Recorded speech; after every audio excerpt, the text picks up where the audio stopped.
¿Qué tal? ¿Cómo está? Bienvenido, bienvenida a una nueva edición de Entrevistas CNN. De las miles de noches que ha tenido la historia de Colo-Colo, hay una que está evidentemente marcada en el calendario de manera especial. Es la del 5 de junio de 1991, momento donde algo tan esquivo, no solamente para la historia del Cacique, sino que para la historia de todo el fútbol chileno, se conquistó la consagración de Colo-Colo como campeón de Copa Libertadores. Un verdadero milagro de junio, nombre de este texto que tengo en mis manos, y vamos a tener el placer de poder conversar con su autor, Gonzalo Pizarro, a quien le damos desde ya la bienvenida a esta entrevista a CNN. Gonzalo, ¿qué tal? Hola Nicolás, muchas gracias por la invitación y por la presentación. No, por favor, realmente un placer haber leído este texto que tiene la historia de Gonzalito. ¿Para qué se lo voy a contar yo a la gente que nos está viendo? Si puedes hacerlo tú de primera mano, cuéntanos, ¿qué es Milagro de Junio? Bueno, es una historia de ficción que relata la historia de un niño que se ve en la encrucijada de tener que elegir si le gusta el equipo en el que juega su hermano profesionalmente, que es la Universidad Católica, o el equipo del que hincha su papá, que es Colo-Colo. Y todo esto pasa mientras Colo-Colo empieza a jugar la Copa Libertadores de 1991. Eso es principalmente, o básicamente, de lo que se trata el libro. Te pregunto desde ya. Hablamos con Gonzalo Pizarro, autor de Milagro de Junio, Colo-Colo 1991, y el protagonista de esta historia es Gonzalito. ¿Algo de cariño propio, de historia propia hay o no? Sí, por supuesto. O sea, mi hermano, o sea, yo efectivamente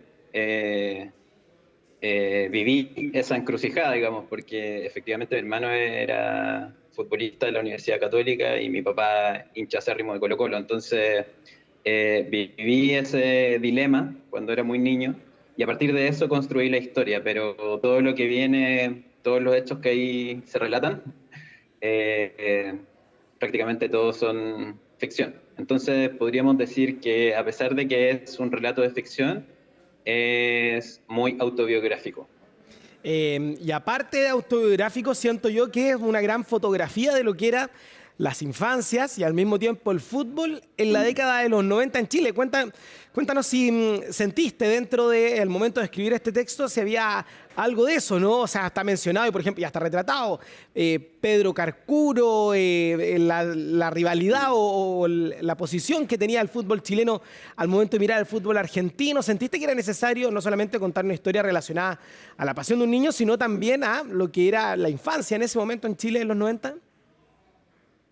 Sí, yo creo que cualquier niño, independiente de que sea de Colo-Colo, Católica, la U, hincha de cualquier equipo, incluso yo diría que cualquier niño que incluso el fútbol no haya sido tan importante para él o para ella, se puede identificar perfectamente con la historia que ahí está contada, con cualquier niño que haya vivido en los 90, quiero decir.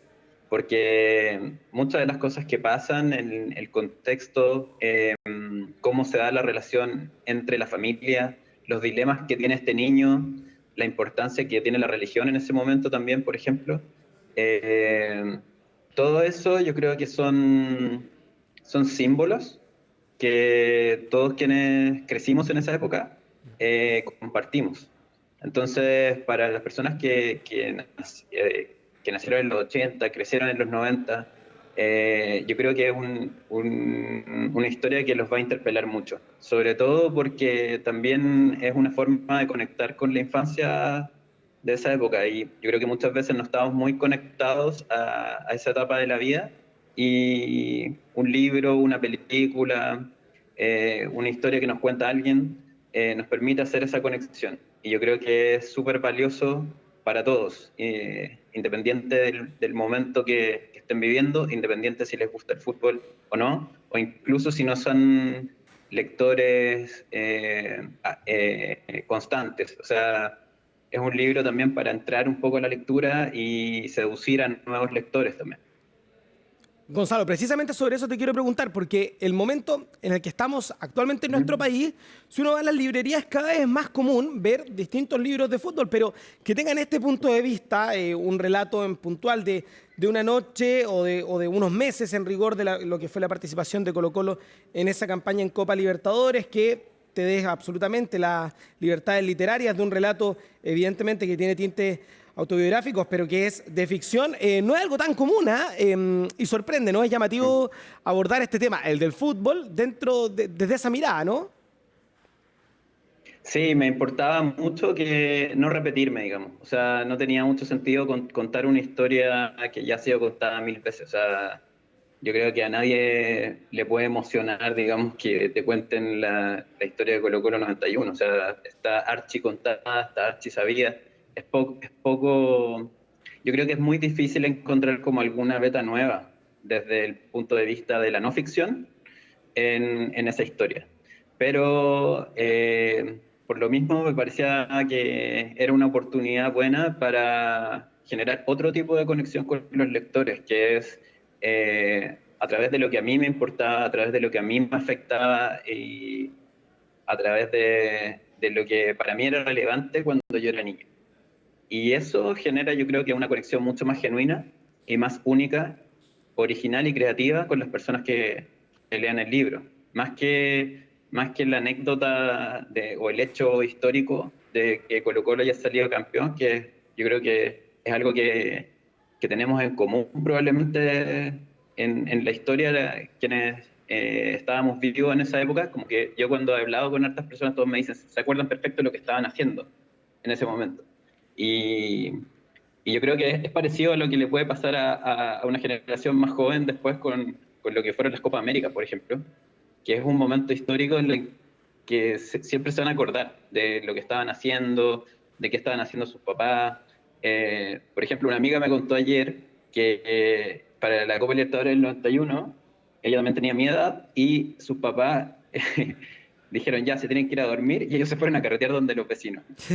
Entonces, por ejemplo, ese tipo de anécdotas nos conectan, yo creo, nos permiten como tener algo en común que nos hace sentir parte de algo más grande. Y yo creo que eso también es una de las gracias de este libro, o sea, desde la historia como más mínima, de la historia que no es contada, hacemos conexiones con otros que son relevantes para quien los lee y para mí que fue quien lo escribió.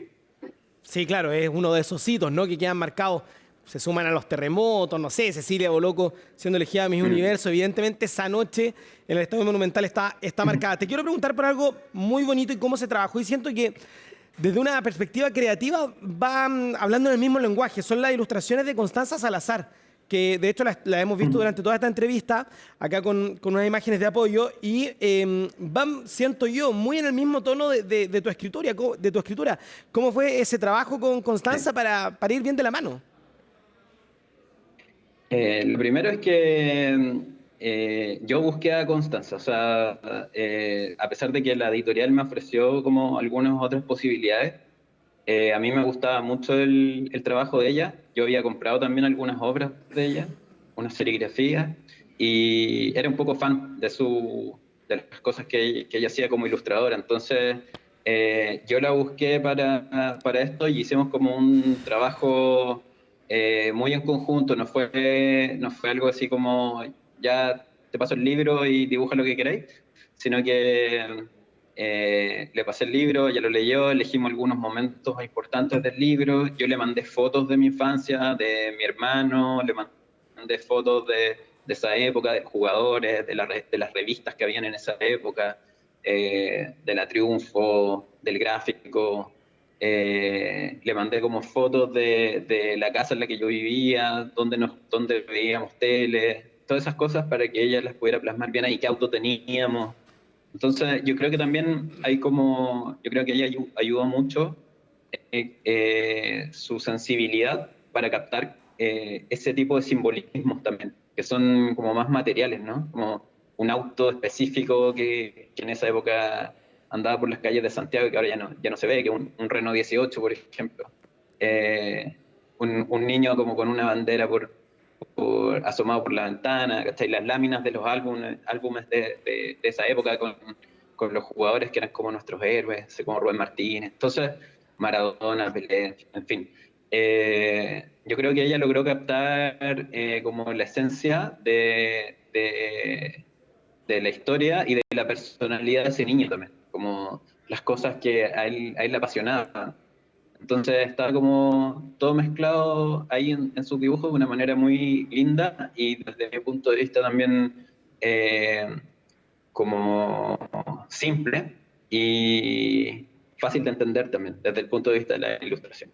Tal cual, se nota ese trabajo en conjunto entonces que evidentemente quedó reflejado en este texto. Milagro de Junio. Gonzalo, muchas gracias por conversar con CNN Chile.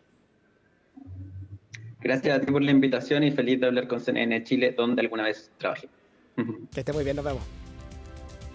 Ya lo sabe, Milagro de Junio no solamente una historia que ya se ha hablado muchas veces, sino la mirada particular de Gonzalito, un niño y todos esos sentimientos que estaban en la previa y en el momento de una de las noches más mágicas de la historia del deporte chileno. Que esté muy bien. Chao, chao.